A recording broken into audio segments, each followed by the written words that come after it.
The CNC system, as an abbreviation for numerical control systems, plays a crucial role in modern manufacturing.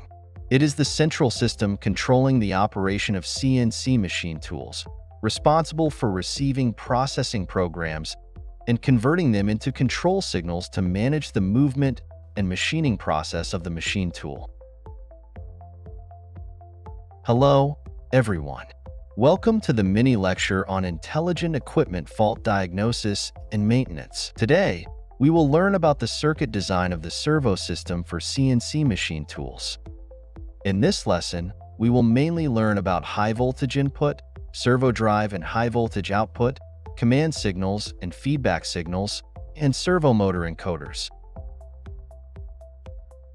The specific learning objective of this lesson is to understand the method of designing the electrical connection diagram of the feed servo system of FANUC system machining centers.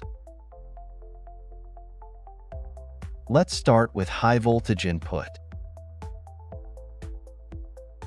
The three-phase 380 volts voltage, after passing through short circuit, overload, and undervoltage protections, is input into the servo transformer and converted into three-phase 200 volts to supply the corresponding interface of the servo unit power module.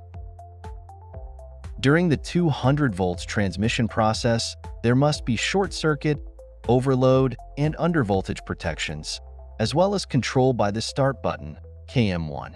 It is also controlled by the output signal from the CX3 port on the servo unit. That is, only when the CX3 interface transmits a normal signal can the three-phase 200 volts voltage be transmitted.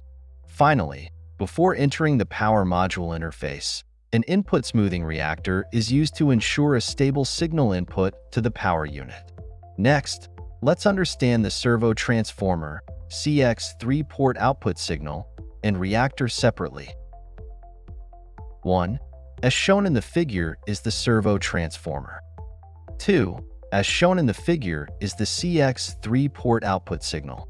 Under normal circumstances, the internal contact of the CX3 terminal is closed, the main power contactor, MCC, coil is energized, the main contacts close, and the main power line is connected.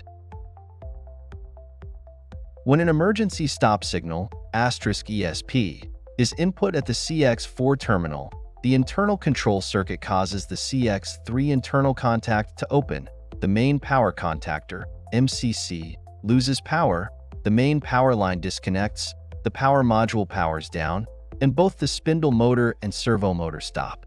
3. Reactor.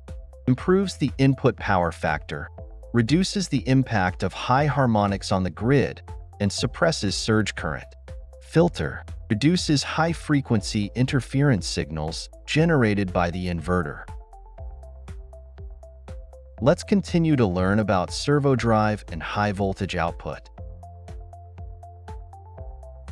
1. The servo drive unit fan is a single-phase motor, powered by two phases of the three-phase 200 volts voltage produced by the servo transformer. Short circuit, overload, and undervoltage protections are required. 2. High voltage output. The high voltage output is input from the corresponding interface of the servo unit to the respective motors, namely X, Y, Z, and spindle motors. Next is command signals and feedback signals. 1. Command signal. The command signal comes from the optical signal of system COP10A port and is transmitted to the COP10B port of the servo unit module. 2. Feedback signal. The feedback signal comes from the detection encoder at the back end of the motor and is fed back to the corresponding feedback interface of the servo unit.